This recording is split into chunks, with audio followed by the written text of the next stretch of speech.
We're finally live. No. Sorry, we just wanted to keep everybody waiting. Matt still isn't with us. He's just logging in now. Mark, what happened to you? Your laptop decided to give up. And some bloke was at the door. It's been really tight scheduling tonight. I was well prepared half an hour ago. It's that way. And Matt's here now. Hello, everyone. I was like sat here thinking, what on earth do I do on my own? Do I go on? Do I not go on? Like if it was Matt on his own, he would just go on and just perform. But I'm not quite in Matt's ilk. But thank you for joining us, and thank you for everybody's patience. Just building up suspense to like the biggest game of the season, and we couldn't even get on live. So thank you everybody for watching. Mark, first time this year on this show. You've been on Matt's debate show. Welcome back. I think I've lost every time. Super League Pod. Yeah, we've had a great start to the new year, actually. Loads of new listeners getting their fan views, and it's been really, really good start to the year. And I've been watching all your shows, of course. Really enjoyed what we've been doing so far. Nice new top as well. Yeah, thank you. Oddballs top. So we've got some Wigan Fan TV Oddballs hats as well for later on in later shows. I can't leave them too late though, can I? Because it's going to be like July, and I'm going to be giving out hats that are just not going to be applicable. Matt, welcome. We've got new Super League pod hats as well. Yeah, I saw those. Right, let's get straight into it. Matt, talk me through the Leeds game. What were the good things? What were the bad things? Basically, if anybody's wondering where the Wigan runner is as well, he's serving a 1-game suspension for saying that Leeds would win last week. He took an early guilty plea and he's accepted the 1-match ban. But Matt, happy with the performance against Leeds? Happy with the 2 points, or getting to 0 points. I wasn't quite convinced it was a performance we needed ahead of this weekend's game. Still a bit bitty, but I mean there were some good things to see there. I like watching David Furner reach for his passport pocket every so often just to check his passport was still there. Hands. Every time the camera went to him, it looked like he had a betting slip. I wonder. It was like he was disappointed every time somebody went over. It's like, I didn't have him for first try scorer. It was a picture of what Lola here used to look like before he put the weight on. And Conrad Hurrell looking at his NRL stats, thinking this isn't the guy that we signed. But overall, Matt, can you see Adrian Lamb's Wigan emerging through that game? I certainly thought there was more. Yeah. It looked like we were evolving from what we have been over the past 7 seasons into almost a little bit of a new identity. That seemed to come through. Would you agree, Matt? I'd agree. Yes, there were little signs there. Not everything quite stuck, but we were certainly playing with a little bit more width, and Williams was busy all over the pitch, wasn't he? And those little things say we are moving in the right direction. How quickly we're moving there, I don't know.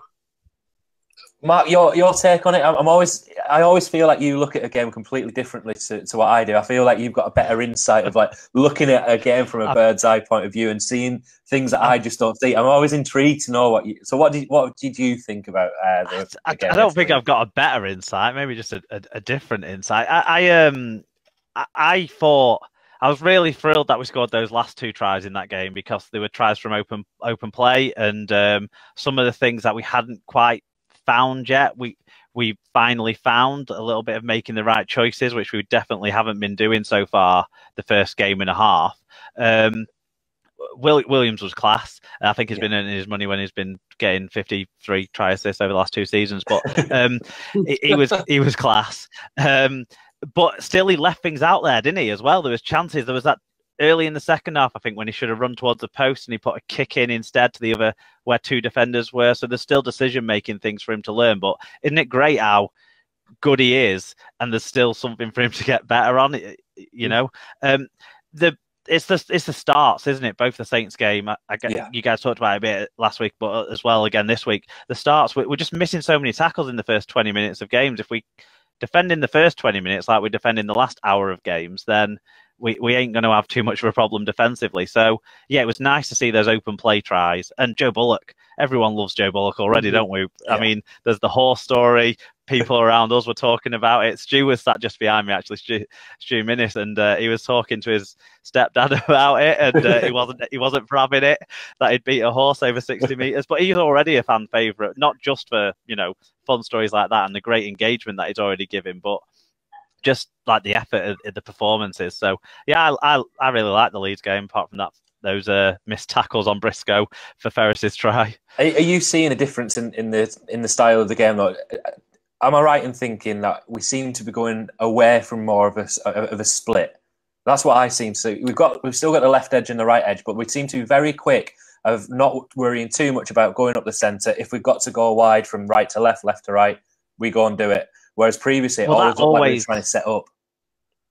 Yeah, that always helps when O'Loughlin's fit to get the ball moving from side to side. And that definitely happened when he was on the field on Friday night. And, you know, if you think back to like the Maguire years and Wayne's first year as well, yeah, there was a lot of that side to side play actually, because O'Loughlin was always fit and always played. Maybe that's gone away a little bit over the last few years. Because if you don't have someone as good as O'Loughlin, like there's not many halfbacks in the game who can pass the ball as well both ways across the pitch as Sean O'Loughlin can as a forward, to be honest. But I've noticed George Williams popping up on the right-hand side of the pitch more, as well as this typical golden edge as well. And that, I think, that's what you're alluding to, isn't it? Yeah. And we're definitely seeing that more. Exactly. Yeah, even though he ended up setting up the try on the golden edge with that kick for Sargentson, he'd put himself on the right side of the field and just played what he saw then, which is great, isn't it? And that could be really important for George Williams later on in the year, because he always seems to have a really good start. People seem to then work out what he's trying to do. And that sort of change, being able to go over to the right and influence play on the right-hand side, totally, with Liam Farrell being over there now, will probably help as well. May just be the difference between George Williams having a good half a season and converting that into a season where he's a genuine Man of Steel contender. Picks up 3 points, of course. Thomas Luluai picked up 1 point. Were you surprised about that, Matt? Thomas Luluai and Liam Marshall are now on 1 point in the Man of Steel voting. It did surprise me a little bit, yeah. But I don't mind. So long as somebody's got to get those points, and I'd rather it was a Wigan player than a Leeds player. Yeah, of course. It just when I saw it, I thought, Joe Bullock might be on there. He scored, and I mean, I think there's a lot of things, obviously, as fans that we don't. Flower as well has been great, hasn't he, for the first 2 games? 2 tries. Yeah, his start of the season reminds me of Tony Clubb's start last year. Yeah. Yeah, it's like they're taking it. Good shout. Right, let's not delay the inevitable. Let's talk about the big one this weekend. It's the game where it means absolutely nothing unless you're involved, but it does really. You just try and sort of hide it. All the other clubs, they're not really bothered about it. It's just a glorified friendly. But when you're involved in it, it means the world. And when you've won it 4 times, it means absolutely everything as well. Matt, before we sort of go into how Wigan may win, can Wigan win, first of all? I think... Yes, I mean, absolutely no question that Wigan can win. We've got, this new tactic we've got of seeing how quickly we can make the opposite team score. We've got to drop that for this game, because that's not going to help us. That could be dangerous. Yeah, we can. There is the possibility that we can do this. Yeah, Mark. Like I said, before we go into too much detail, do you think Wigan can win, or is you going to tell us some stats that have come from Super League Pod, I'm sure, but, nobody thinks that we can win unless you're a Wigan fan, surely? I think I know of a few non-Wigan fans who are backing us, on that count, I suppose. If we're going to be serious for a second, just for 1 second, not too many seconds. Okay. I want to be in dreamland like Matthew was last week. But if we're going to be serious for just 1 second, we've got our season up and running. We've maybe got a couple of our rusty games defensively out of the way, hopefully. So they haven't had a proper hit out. They're going to have some training sessions. But what's this, playing at 70% against Saints? How's that work? But they're going to have a few post-training sessions, but that's about it. So we're already in stride, and we've seen our combinations start. They're not there yet, but they're starting to get there. Of course we can win. I mean, we beat Cronulla 2 years ago when no one thought we had a chance, and we absolutely hammered them. I mean, they had a couple of chances. We had to defend our line really well in the first half, but we really were the better side that day. And I don't see why we can't do it again. I know the Roosters are maybe a little bit classier. Tedesco, I mean, what a player he is, but we can do this. That's the thing, isn't it? When you look at, I think when you compare it to Cronulla, you look at Cronulla were missing Valentine Holmes. They were missing obviously Ben Barber from the grand final for one reason or another, probably the other. And they had injuries going into that game, and they were sort of fixing up a little bit, but they still had a decent pack. And Wigan, obviously, like you said, we beat them quite comfortably in the end. But this is a team with Cooper Cronk and Tedesco and Luke Carey, and like basically a lot of Boyd Cordner, who won the World Cup pretty much for Australia, didn't he? And he's a joint captain. Jet Friends come over as well, if I remember rightly. Like this is a side of superstars that we're playing. Is the key? Is the fact that, and I think we do this deliberately as a Super League and the RFL or whoever organises it. How much of a level it is the fact that Sydney haven't played any pre-season games? It's viewed more as a pre-season game to the Australian sides. Wigan have played 2 games, and the 2 games that they've played have been St Helens, Leeds. They've been big games for Wigan to get involved in. Matt, do you think that puts it on a level? Is that going to be the difference, or is it just a case of best team wins, or are Wigan going to get that little bit of an advantage? If Wigan win, I'm going to say it wasn't an advantage. It's just because we were better. But the truth is, I'm hoping it does work in our favour. There are other things too. I mean, do we know whether Powell has got a ban for putting his fingers in people's mouths? Thankfully, he managed to get away with that. There was nothing for Sam Powell on that one, no. I've just spoken to my dad about that, actually. I was actually concerned when that got put to report, because I thought, if they look at this, what the hell is his hand doing there? I know that happens all the time. In the stadium without the benefit of people chatting on the TV, and sort of you could hear what the conversation with the ref was. We thought it was about Powell eye gouging was what we were worried about. So, because his hand was all over his face, it was nonsense, wasn't it? That lad has his fingers everywhere.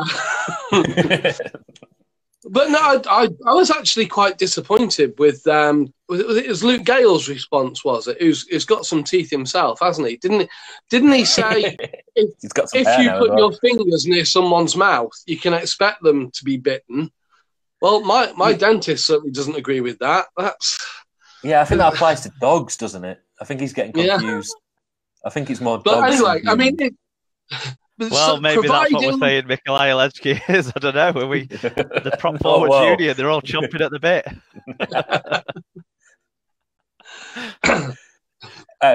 Sorry, Matt. Go on.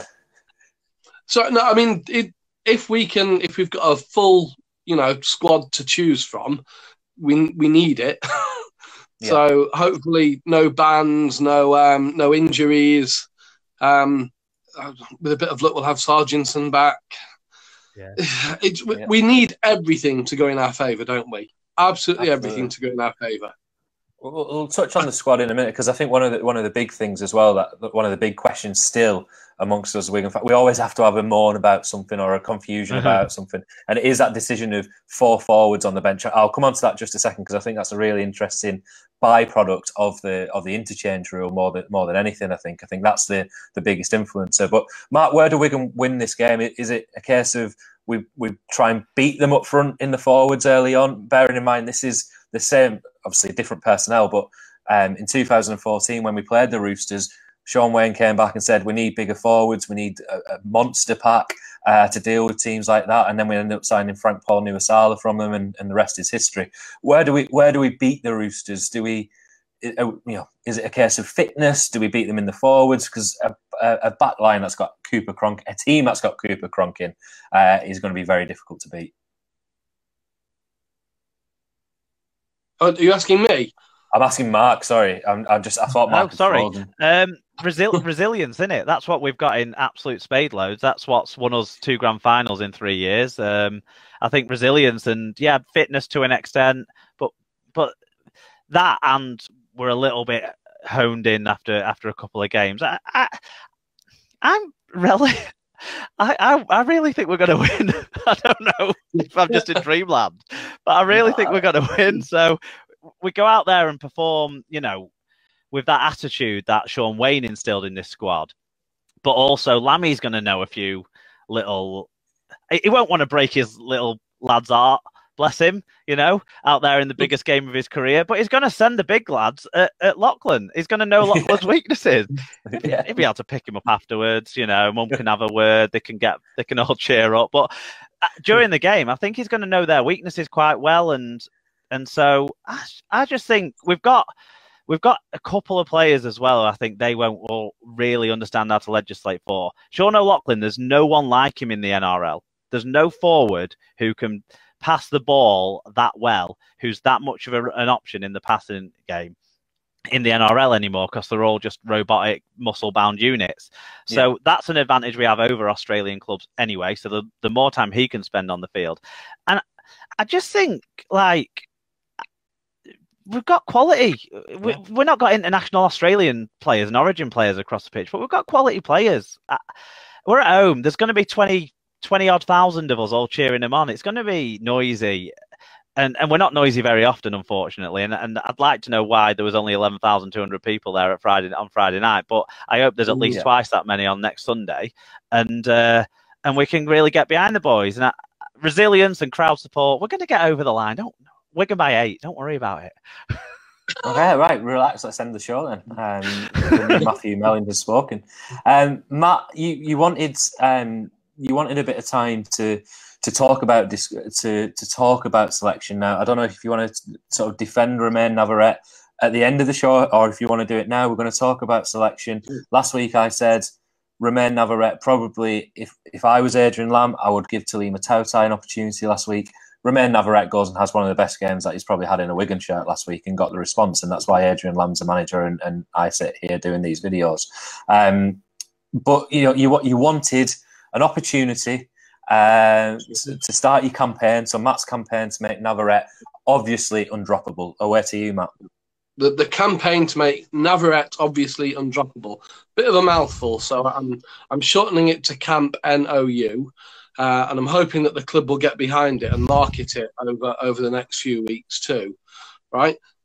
If you watched the game against Leeds very carefully, what Navarrete had was true vision to be in exactly the right place at the right time to make a fantastic break, right? Also, talk about break. He's unbreakable. When was the last time he had an injury? Exactly. Yeah, exactly. Yeah. He is a French tank. Right, and homesickness and injury. He had that a year and a half ago. Yeah, and he came back from that, which nobody expected him to do. And lots of people, after one dodgy game, a dodgy game where Tony Clubb only lasted 2 minutes, right? Nobody complained about that. He had one dodgy game. And that was a biting incident. That's what got Sam Powell, wasn't it? It was Tony Clubb's loose falsies. Navarrete came on at half time and made 100 meters, didn't he, on Friday night? I know 30, 40 of them came on that break, but he put in some other really good runs as well, didn't he? I'm in the Camp Nou camp. Yes, Spencer gives you a good acronym here. What we will need. It is exactly what we will need. Because Navarrete ultimately the starter. That's a better acronym, I think, for you. Maybe. But what we will need on Sunday is the likes of Navarrete, a dynamo who's going to keep going. Especially when you think if we're pinning a lot of hope on the fact that Sydney are a little bit rusty, not quite match fit, then we need to start well, and we need to bring on forwards throughout the game who will run them off the park, and that is Navarrete. Okay, and that was. Is this where we talk about the other French player as well? Then who? Yeah, let's get on to that. That was a big hot topic. That was a public broadcast announcement by the Remain party, Matt McCauley. Let's talk. Yeah, let's talk about the other French person. The big, Wigan fans are obsessed with Morgan Escuré. We could spend hours and hours on this show talking about why doesn't Morgan Escuré play. Yeah. Now, we have, and no matter what the conversation will be, if Escuré isn't playing, people are not happy. Now, Sean Wayne gave him the opportunity last year, and he was fantastic off the bench, and that was with more interchanges. Mark, does the limit to 8 interchanges practically make it impossible for teams to carry a utility back on the bench? Bear in mind, Danny Richardson's just gone out on loan to Lee as well from Saints. No, it doesn't prevent you from being able to do it in my eyes. I think you definitely could do it. I mean, if you look at what we've done so far, Tony Clubb got injured in the first half off one carry, yet Willie Isa didn't come on until midway into the second half, did he, in that first game against Saints? Navarrete probably might not have even got used until the last 20 minutes or so against Leeds if Sargentson didn't have to go off at half-time to try and give him any chance at all of playing on Sunday. I really hope he does play on Sunday. He started as well as he ended last season, as apart from his, crappy tackle on Nguama. But I think there is room for it. I definitely think there is doing it. And like Spencer says, Sam Powell doing 80.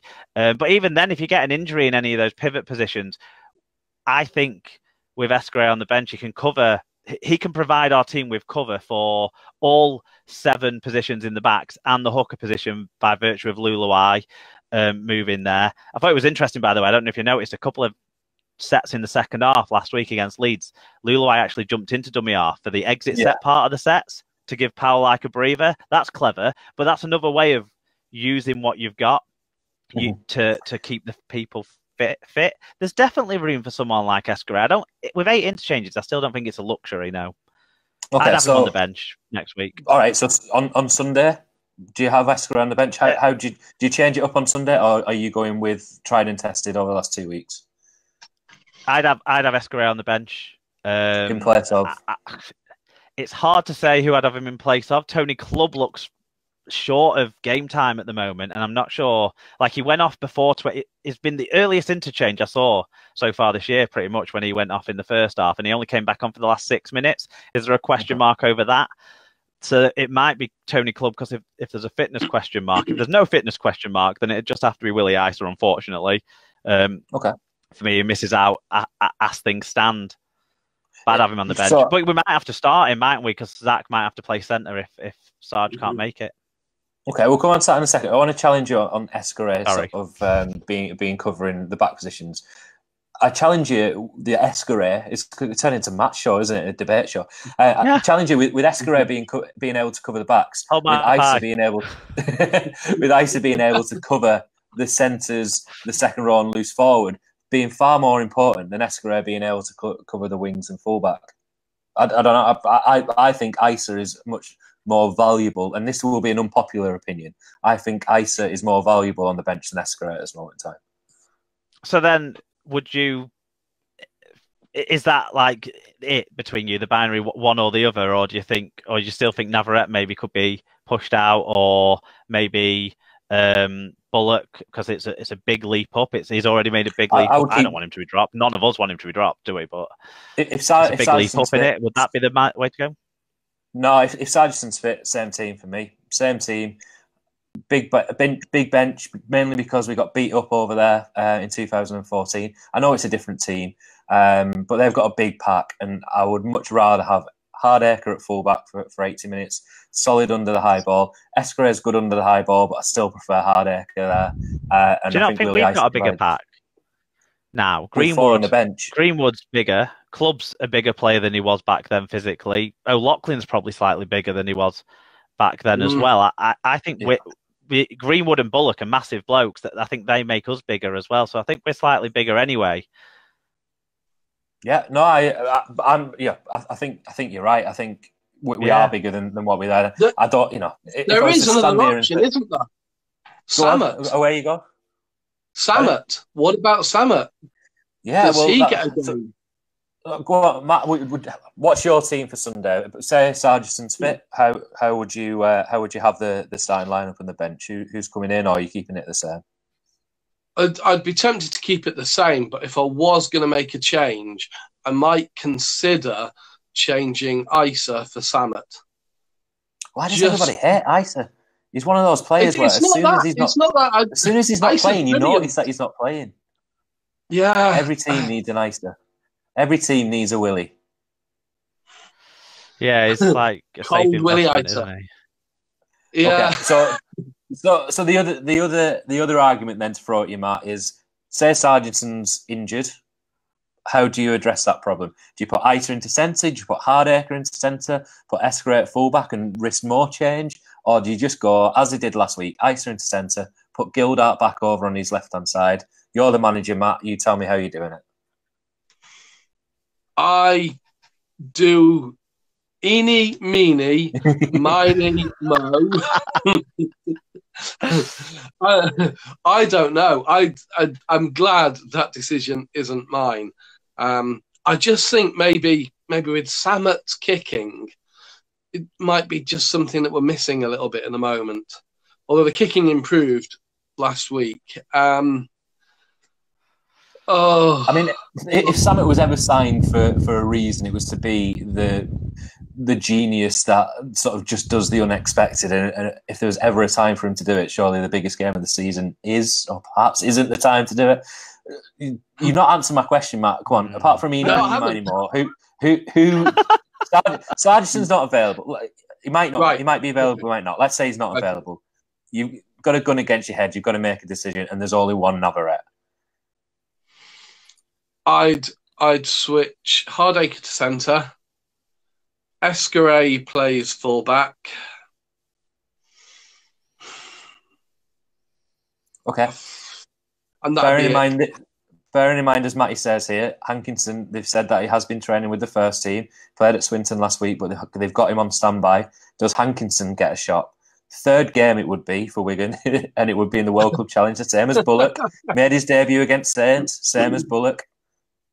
Does Hankinson get a look in as far as you're concerned, Matt? Don't do this to me. You're sweating. Yeah, why the hell not? Why the hell not? They've just throw Hankinson in now. They've all got to learn to beat the best in the world at some point, don't they? So throw him in now, yeah. Spencer says he saw him walking his dog, so he reckons he's players. Is that the rule? If you walk a dog before the game, you get in the team? I'm not too sure what that is, Spencer. You might have to explain. Funny, or did you speak to him when he was walking the dog? Mark, how do you solve a problem like Sargison? Say Sargison's out injured. What do you do? First of all, I think it's amazing that we're talking about Dan Sargison in this way because Wigan fans didn't want him back. So I think it's a credit to Sargison how he turned his form around last season. Do you know what I realised with Dan Sargison? He missed one of them through injury. He missed one of them through injury. I think 2015 he missed through injury. But every single season that he's been a Wigan Warriors player, Wigan Warriors have played in the Super League Grand Final. And in two of those, he was a big part of big wins. But that's an aside. I'd go with what you were suggesting. I'd have how we finished on Friday. I would start with, but I'd have Escaré on the bench. I'm not sure Hankinson. I like Hankinson. I'm just not sure it's the game for him. Even without Latrell Mitchell, they've still got some great players around that outside back division to come at us.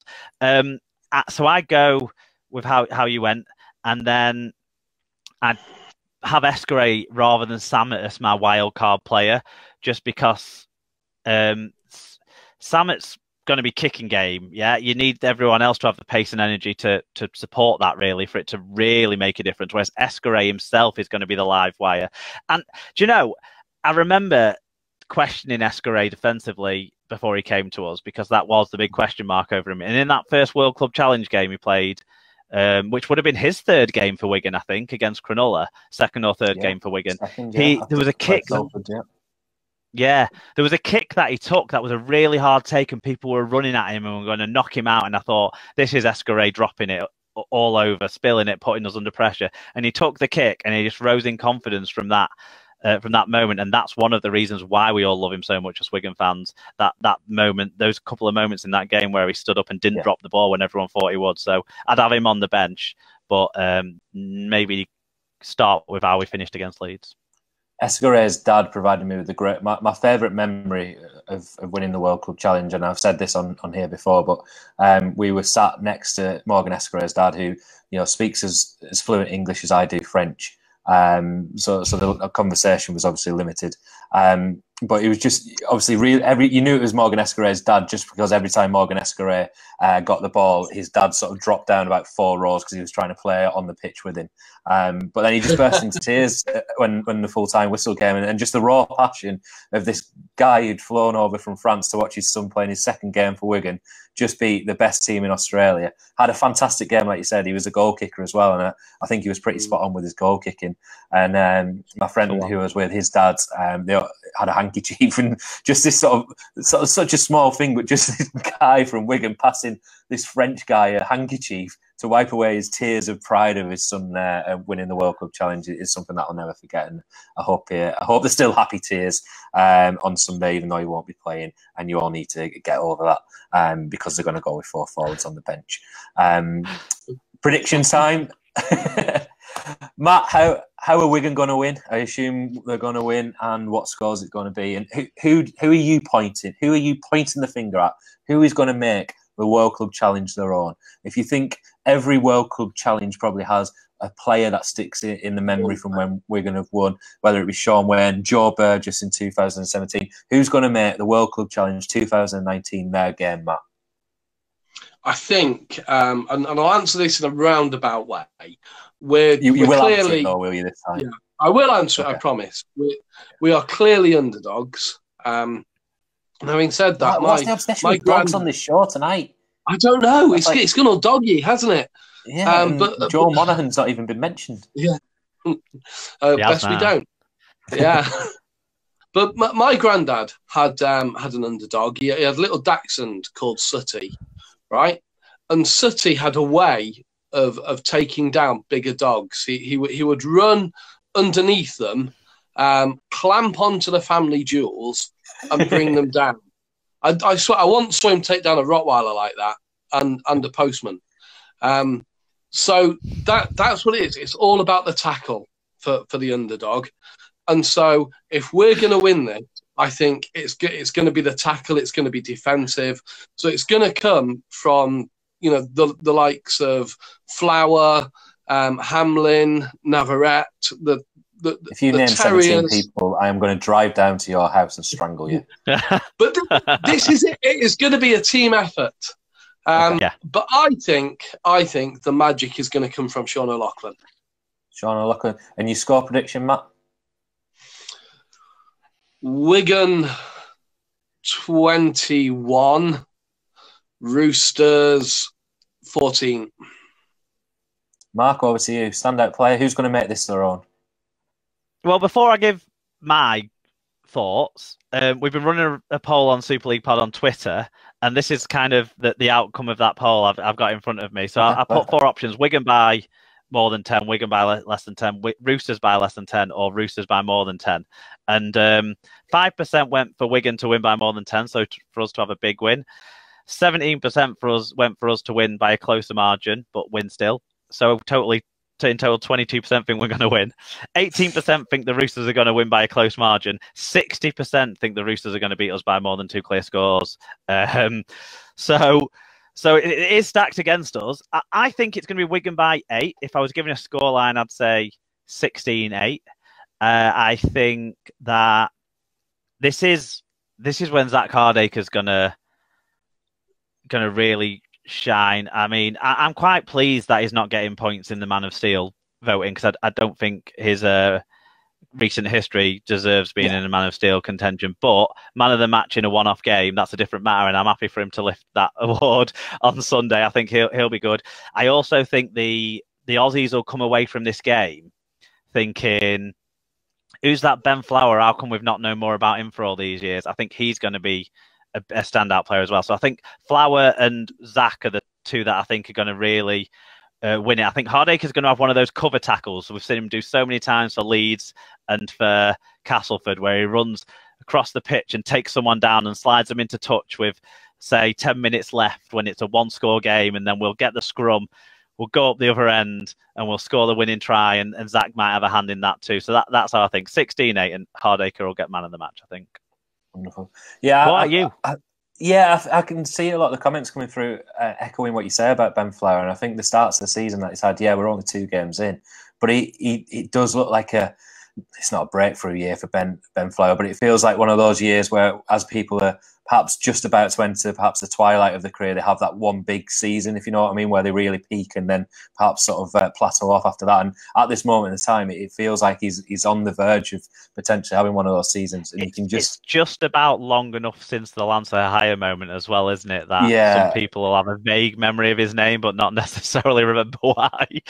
Yeah, I'm still disappointed that he didn't celebrate his try at St Helens by punching the ground, but that might still be too soon. Yeah, too soon. Wait till then celebrate by putting a guy with concussion at hooker for 3 games in a row and expecting him to make 60 tackles, then blaming Ben Flower for all that guy's issues. Yeah, absolutely. Yeah, Ben. I hadn't thought of Ben Flower in that regard. The person that's in my mind is George Williams. I think this is George Williams' time. I think if George Williams has any, I think George Williams is a fantastic player, and I think some of even the comments that we get on here are harsh towards George Williams because what we've got is one heck of a player, one special player. And yeah, he doesn't get things right all the time, but that's because he's not a boring player. He's off the cuff. He can play in a structure if he needs to, but that guy is one special player, isn't he? And he's still very, very young. But I think one of the big things for George Williams is he harbours ambitions of playing in the NRL. That's 100%. You know, he makes no, he doesn't shy away from the fact that he would like to go to the NRL at some point. And I think this is an opportunity to put himself truly in the shop window. I don't think he's ever really had the opportunity with England to truly do that. He didn't get a first shot, I don't think, in the World Cup a couple of years ago to do that. So, Carol says George Williams got man of the match against Cronulla. Yeah, but again, he was outshone by Joe Burgess getting a hat-trick. This, for me, is George Williams' game. This is a game that George Williams writes himself into Wigan folklore for the rest of his career, wherever he might go. And this is the opportunity for George Williams. I feel like a politician again. This, for me, feels like the opportunity for George Williams to really make his mark as a, I'm not saying Wigan legend at this moment in time. We had that discussion about Sam Tompkins last year, but it'll go a long way to making sure that he's fondly remembered in 20, 30, 40 years. And Matt's going to say something. Go on. I'm really excited. Yeah, good. Are you still excited now that Josie says that George Williams' dad's in Australia? What? There you go. She's fun. His dad's in Australia now. He could just be finding more Aussies for Warrington to sign to fill Kevin Brown's spot. Yeah, I mean, it might. Or does he not work at Warrington anymore? I don't know. I think he still does he? I mean, it might be the case that he got it wrong. He thought that we were playing the Roosters over in Sydney, and he's gone over there. My biggest fear for Williams in the NRL is that he's going to be Widdett's replacement in that filthy, dirty Red V, and we're going to have to see him play in a Red V. I just can't, could well be. Can't tolerate that idea. But that's my biggest fear. That's.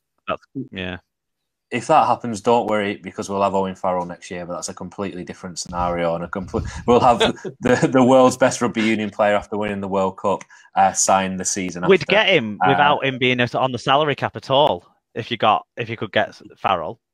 Because he's never played rugby league to a standard at an age. That means he would qualify for dispensation, full salary for 1 year. Let's get him in for 2 years. You only have to pay half a salary for 1 year against the cap. We need more people turning up through the turnstiles for us to be able to afford that, mind. Absolutely. So in terms of score prediction, you wanted a score prediction from me, Mark. So I'm going to go 18-6 to Wigan. I think we'll sort of just... It's not going to be an easy game. It's going to be a very, very, very difficult game. But I just think one thing I looked at was I'm sure that we played Australian opposition every year now for 6 years, and I just checked we have, and I think that stands Wigan in good stead as well. So ever since the Roosters game, we've played the World Cup Series games. We've played the Rabbitohs last year in a friendly as well, and just having Wigan playing Australian opposition over the past 6 seasons, I think, helps us. And we've got players like George Williams who now have that experience of international, of playing against NRL teams as well. So that's my prediction for you, Mark.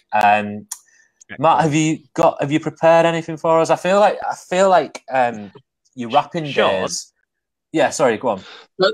Before we close it out with Macaulay's moment, can we have a second to talk about the PDRL and LDRL? Yeah, absolutely. Away you go. Yeah. Is that okay? Sorry to interrupt your flow. No, absolutely. Wigan announced yesterday, didn't they, that they were launching their PDR? Not yesterday, on a couple of days ago, I think now.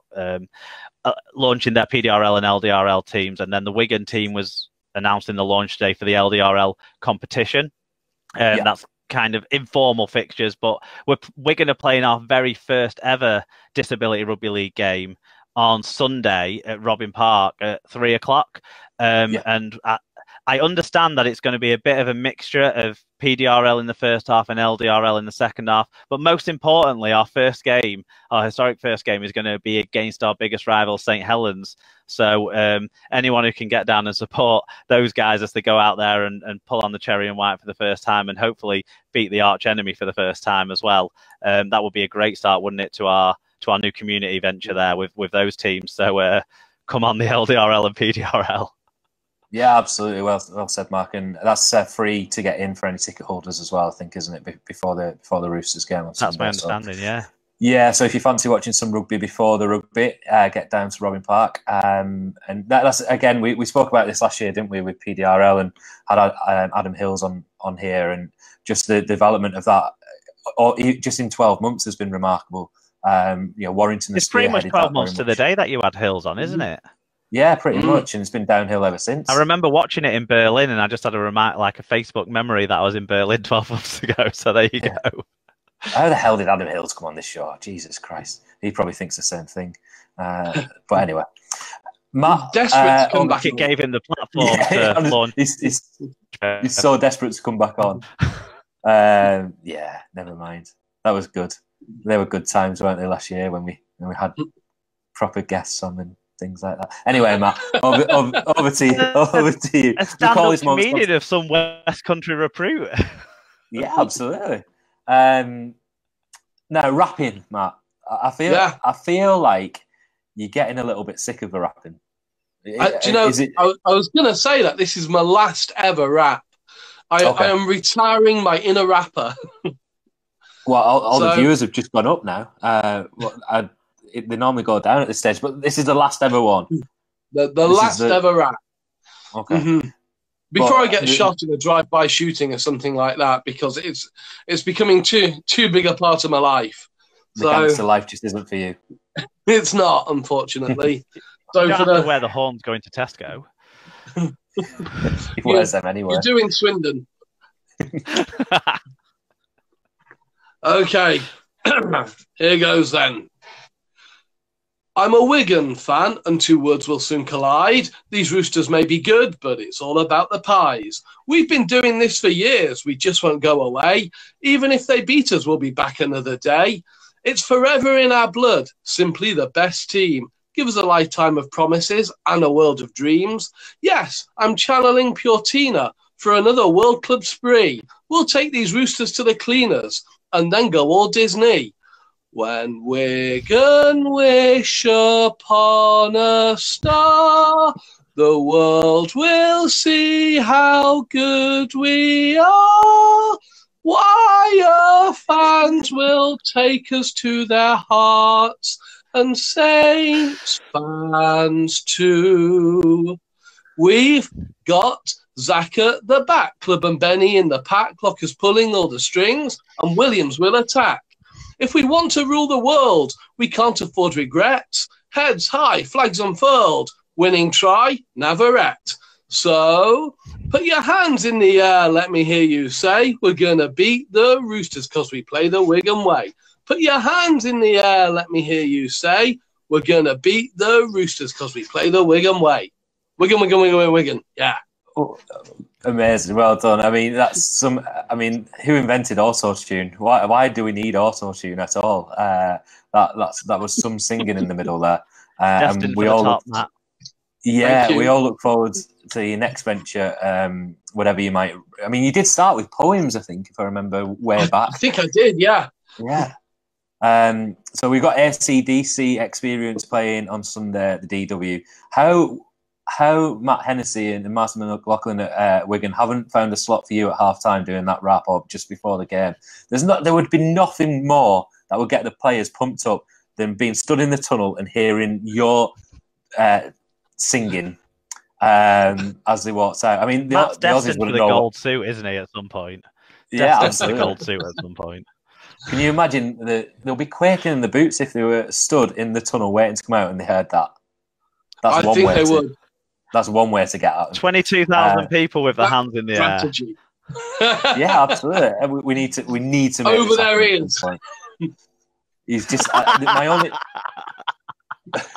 my only concern about Matt doing anything at the DW on the pitch would be he would insist on a rider, and I don't think the Wigan staff have ever seen a rider that would contain as much stuff as what Matt's possibly would. He's got a wicked reputation in the south on the stand-up circuit for his rider, you know.